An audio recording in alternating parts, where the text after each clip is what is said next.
She had planned this wedding for 11 months. The dress. The flowers. The man she was absolutely certain she wanted to spend her life with. She was one step from the aisle when a stranger, an old man nobody recognized, walked out of the shadows and held up his hand. And said 4 words that stopped everything. "I knew your mother." 300 people. Everywhere was silence. And the look on her groom's face in that moment, it wasn't confusion. It was fear. What that old man was carrying in his coat pocket didn't just stop a wedding. It shattered everything she thought she knew about the man standing at that altar. Stay with me. Because what comes out of that envelope, you will not see coming. Not because he was quiet, though he was. Not because he was easy to overlook, though in his worn gray coat and cracked leather shoes, the kind of shoes that have walked too many hard miles to look good anymore, he certainly did not belong among the flower arrangements and the champagne glasses and the women in silk dresses that caught the light when they moved. He was easy to overlook because no one wanted to see him. He knew that. He had always known that. He stood at the back of the church with his hands folded in front of him and watched the guests take their seats, and he waited. He had spent a great deal of his life waiting. He was patient in the way that people become patient when they have lost everything worth rushing toward. His name was not on the guest list. He had not been invited. But he had come anyway, because there are moments in a person's life when they understand, clearly, with the kind of certainty that replaces regret, that doing nothing is a different kind of pain. He had come because of the bride. And what he was about to do would change everything. Not just for her. For every person in that building who believed they knew the truth about what kind of man was waiting at the altar. Hello, everyone. Welcome back. Before we go any further, please take a moment to like this video and subscribe to our channel if you haven't already. We put so much care into every story we tell here, and your support means everything to us. Drop your city or your country in the comments below. We are always moved to see how far these stories travel: Seattle, Atlanta, Toronto, Manchester, Brisbane. We see you, and we're grateful. Now let's begin. Novalee Hartman had grown up believing that love, real love, would feel like coming home. Not fireworks. Not feeling dizzy, breathless kind of feeling that movies promise and then quietly fail to deliver. But something solid. Something that said, here, this is safe. This is where you can put your things down and stop holding your breath. She had been looking for that feeling for 31 years, and when she found Kenneth Reeves, she was almost embarrassed by how quickly she believed it. Kenneth was the kind of man who made things look easy. He was tall and well-dressed and spoke calmly and confidently, like someone who had never questioned if they could do it. He deserved to be in the room. He ran a mid-sized investment firm in Charlotte, North Carolina. He had a condo with a view of the city skyline. He opened car doors and remembered how she took her coffee and laughed at exactly the right moments in exactly the right way. Novalee had told her best friend, Gracelyn, after their 3rd date, "I think I might be in trouble." Gracelyn had laughed and said, "But in a good way. Right?" "I think so," Novalee had said. She thought so for 2 years.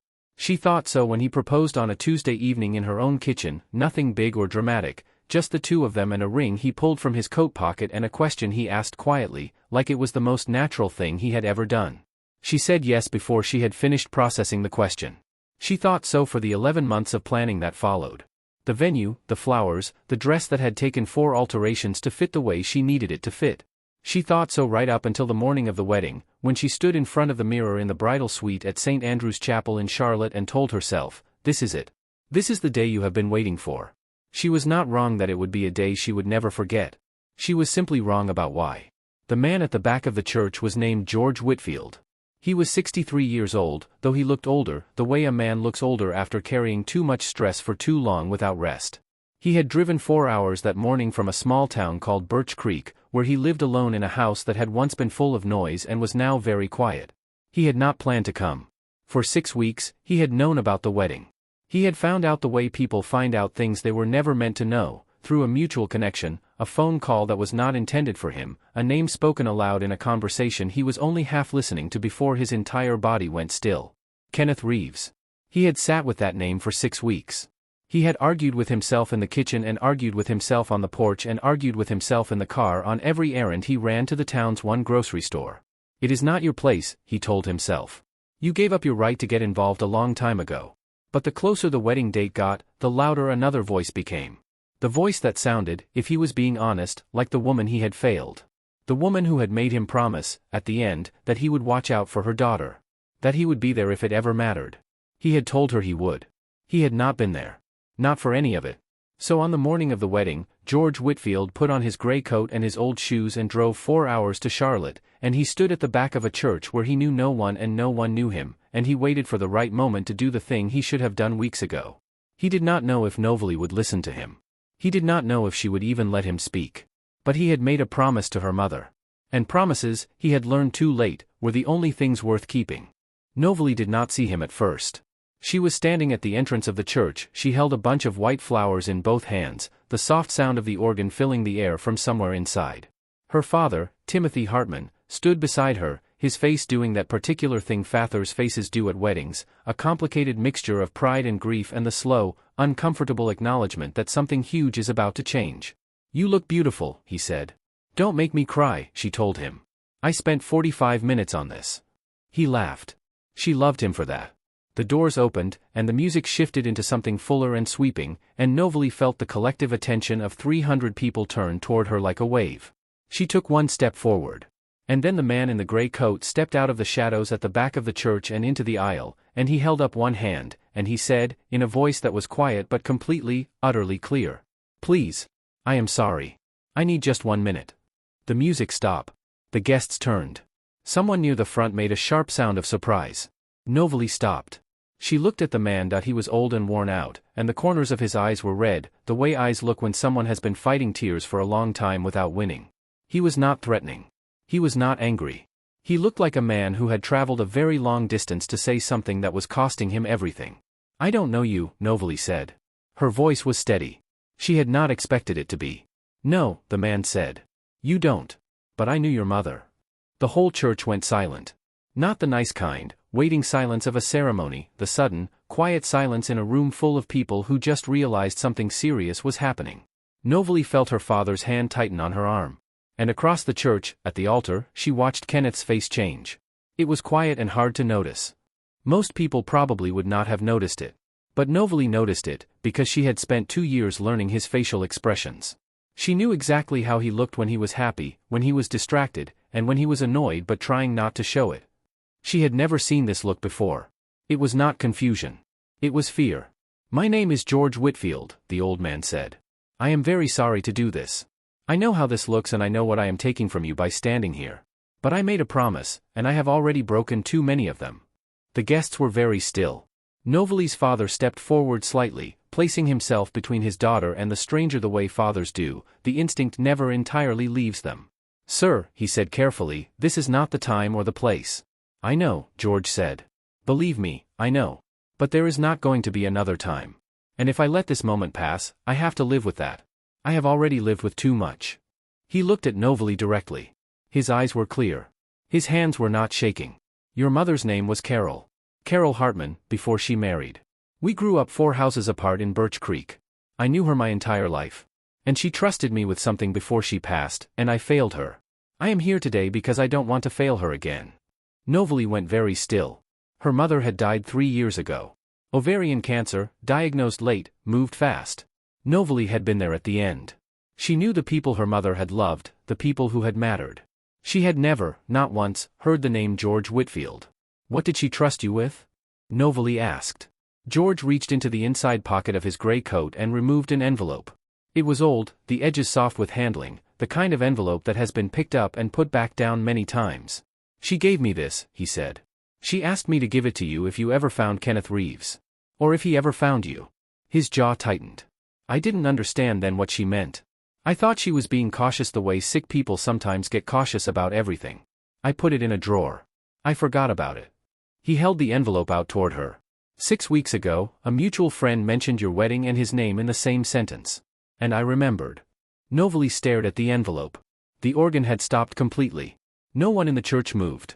300 people sat in complete silence, and the only sound was the faint, distant noise of the city outside and the sound of Novalee's own breathing. She looked at Kenneth. He was no longer at the altar. He had taken several steps forward, and his expression had shifted again. The fear was still there, but now there was something else layered beneath it. Something that looked, if she named it honestly, like calculation. "Novalee," Kenneth said, his voice smooth and careful. "This man is a stranger. We don't know anything about him. We don't know what that is or where it came from." He spread his hands. Can we just take a moment, go somewhere private? Why do you look like you recognize him?" Novalee asked. Kenneth blinked. I don't. You did, she said. When he said his name. Your face changed. Novalee, I'm telling you. Kenneth. Her voice was very quiet. Stop talking. She walked forward and took the envelope from George Whitfield's hands. She opened it standing in the aisle of the church, in her wedding dress, in front of everyone she knew and 300 people who would remember this day for the rest of their lives. The letter inside was handwritten. Her mother's handwriting. That particular slant she had grown up reading, the way the letters leaned slightly to the right as if pressing forward into whatever came next. She read it once, quickly, the words moving through her like cold water. Then she read it again. By the time she looked up, her face had changed completely. Everyone in the church could see it. Whatever was in that letter had done something irreversible to the woman standing at the end of the aisle. Her father touched her arm. Novalee. Sweetheart. What does it say? She folded the letter slowly and looked at Kenneth Reeves. My mother met you, she said. Did you know that? The church was so quiet she could hear her own pulse. She met you 4 years ago, Novalee continued. Before I did. She was doing research, she was still healthy then, or healthy enough, and she found something. Something about a woman. A woman named Bridget. A sound moved through the guests. The soft, collective intake of breath that happens when a room full of people understand something at the same moment. She hired someone, Novalee said. A private investigator. She paid for it herself. She didn't tell me because she said in this letter that she wasn't sure, that she didn't want to hurt me with something unconfirmed, and she thought, her voice broke. Just for a moment. She steadied it. She thought she would have more time to figure out the right way to tell me. She looked at George. She gave you this before she went into the hospital the final time, Novalee said. It was not quite a question. Yes, George said softly. I'm sorry. I should have come to you sooner. I should have looked harder. I told myself it wasn't my business, but she made it my business and I let her down. And I am more sorry for that than I know how to say. Novalee nodded once. Then she turned fully to face Kenneth Reeves. Bridget Calloway, she said. That's her name, isn't it? It was not a question this time either. Something in Kenneth's posture shifted. The calculation she had seen in his face a moment ago hardened into something else. Into the particular expression of a man who has been caught and is deciding, in real time, how to manage it. Whatever you think you know, he began. She didn't disappear, Novalee said. She moved. She moved because you told her to. My mother's investigator tracked her to Asheville. She has a daughter. She paused. Your daughter. The church erupted. Not loudly, not like in the movies when everyone suddenly cheers, with shouting and chaos. It erupted the way a room full of people erupts when they are witnessing something they cannot quite believe, a low, unstoppable surge of voices, people turning to each other, hands rising to mouths, the sound of shock when it moves through a crowd. Kenneth said nothing. His silence was the loudest thing in the room. What happened next took less time than Novalee expected. She handed the letter to her father, who read it with a face that moved through several feelings one after another, shock, anger, the particular grief of a parent who cannot protect their child from something that has already happened. She gave her flowers to Gracelyn, who had appeared at her side without being asked, the way best friends do in the moments when it matters most. She looked at Kenneth one final time. She had loved him. She had really, genuinely loved him. That was the thing she did not expect to feel so clearly in that moment, not the hatred or the betrayal, though those were there, they were absolutely there, but the grief of loving something that turned out not to exist. She had loved a version of him that he had carefully built and maintained for 2 years, and that version of him was so complete and so convincing that even now, looking at his face and knowing what she knew, some part of her wanted to believe there was an explanation. Some part of her still wanted to come home. But home, she understood now, was not a person. Home was the truth. I think, Novalee said, in a voice that carried to every corner of St. Andrew's Chapel, that we are done here. She did not run. She walked. Down the aisle in the direction she had come, past the flowers and the flickering candles and the 300 people who parted silently to let her through, past the wide wooden doors, and out into the afternoon light. Gracelyn was right beside her. Her father was a step behind. George Whitfield stood at the back of the church and watched her go, and his eyes were wet, and he did not try to stop them from being wet, because some things deserve to be felt. She sat on the steps of the chapel for a long time. Not crying. That would come later, in the quiet of her apartment with the windows open and a cup of tea going cold on the counter. For now she sat in her dress on the stone steps and let the afternoon sun fall on her face and tried to locate herself inside all of it. George sat beside her. Not close.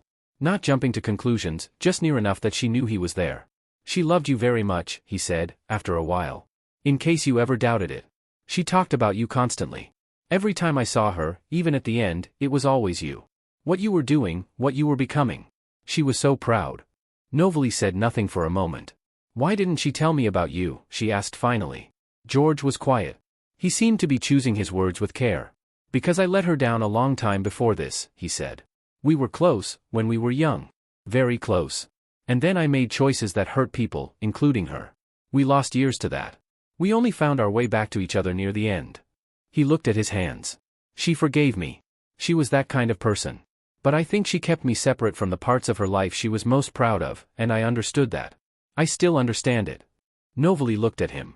In the afternoon light, she could see the shape of an old sadness in his face. Not self-pity. Something quieter and more honest than that. The face of a man who has done the accounting and found himself genuinely short. She made you promise, Novalee said. She made me promise. Because she knew she might not make it long enough to give it to me herself. Yes. Novalee breathed out slowly. And you almost didn't come. I almost didn't come, George admitted. I told myself too many times that it wasn't my place. That enough damage had been done. That maybe the letter was old information and things were different now. He paused. But they weren't different. And I knew they weren't. I just needed to stop being afraid of what it cost me to show up.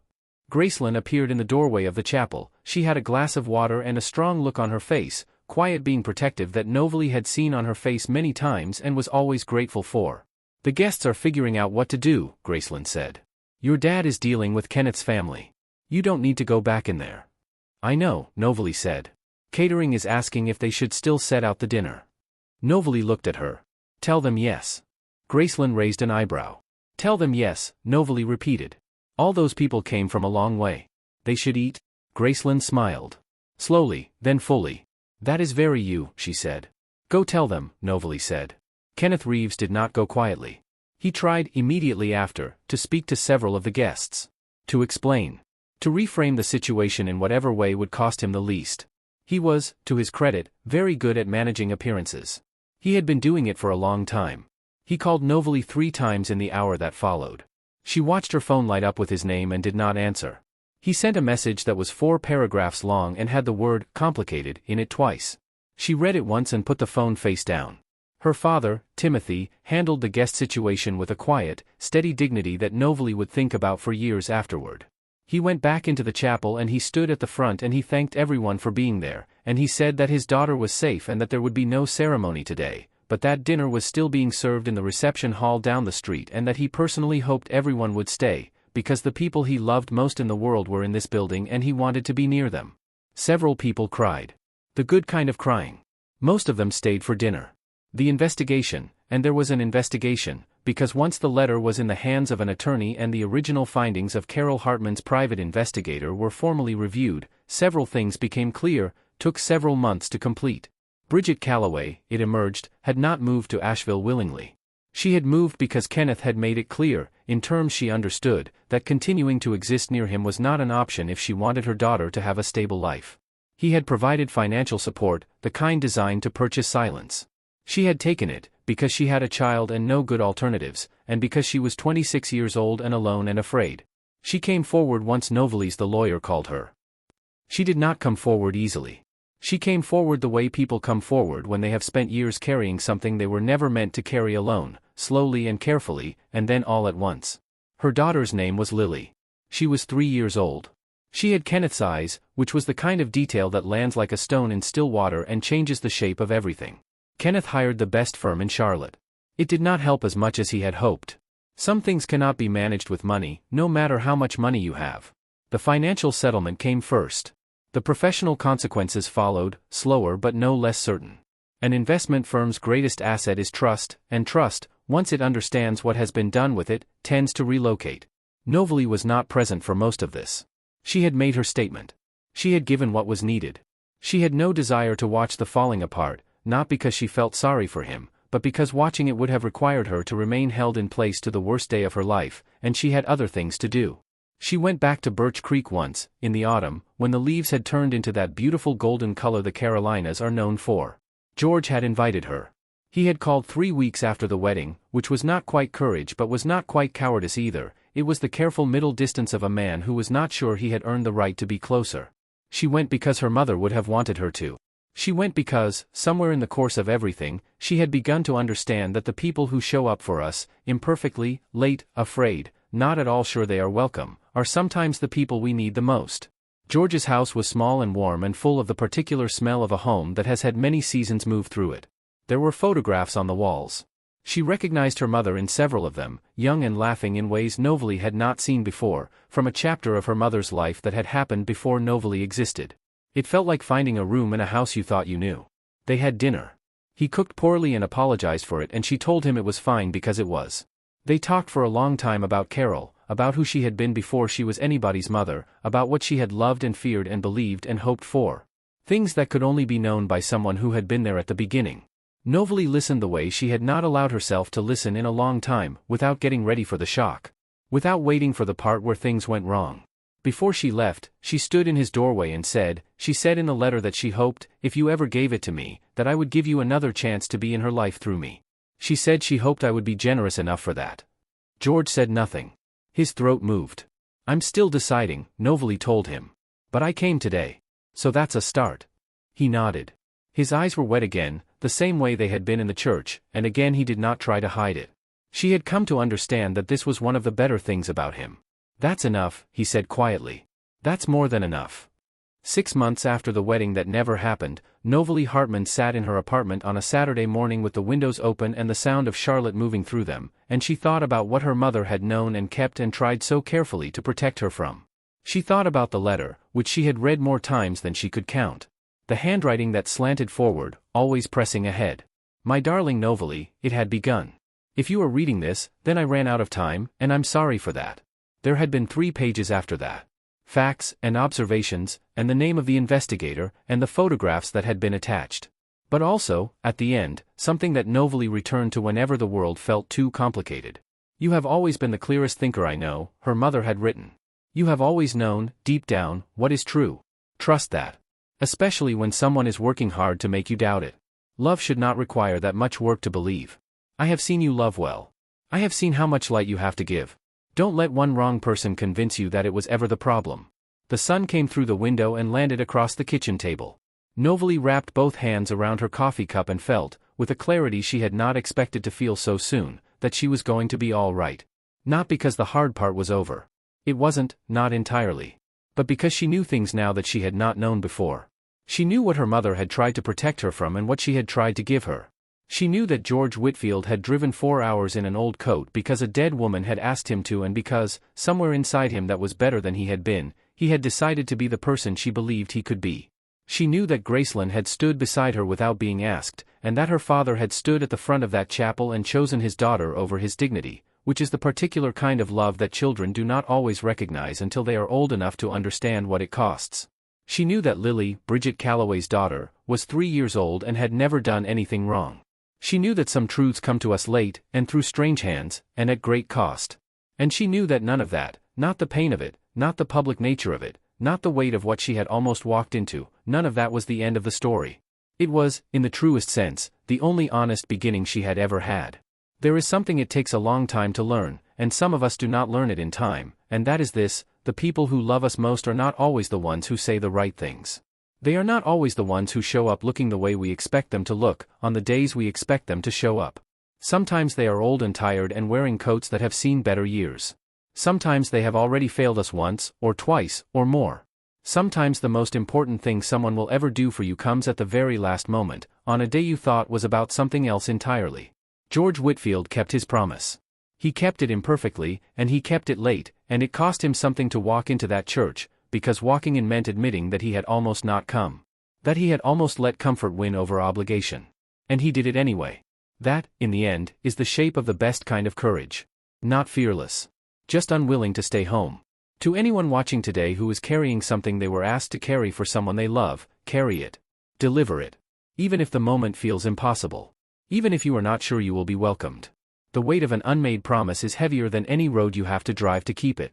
Thank you so much for watching this story. If it moved you, if it made you think of someone in your own life, please give it a like and share it with them today. We would genuinely love to hear from you in the comments. Have you ever had someone deliver a truth that changed everything? Have you ever been the person who almost stayed home and then went anyway? Tell us your story. Tell us where you are watching from. And if you have not subscribed to our channel yet, please do it now, and turn on that notification bell, because we are here every week with stories about the things that matter most. Loyalty. Courage. The long, difficult, beautiful work of telling the truth. We will see you in the next one.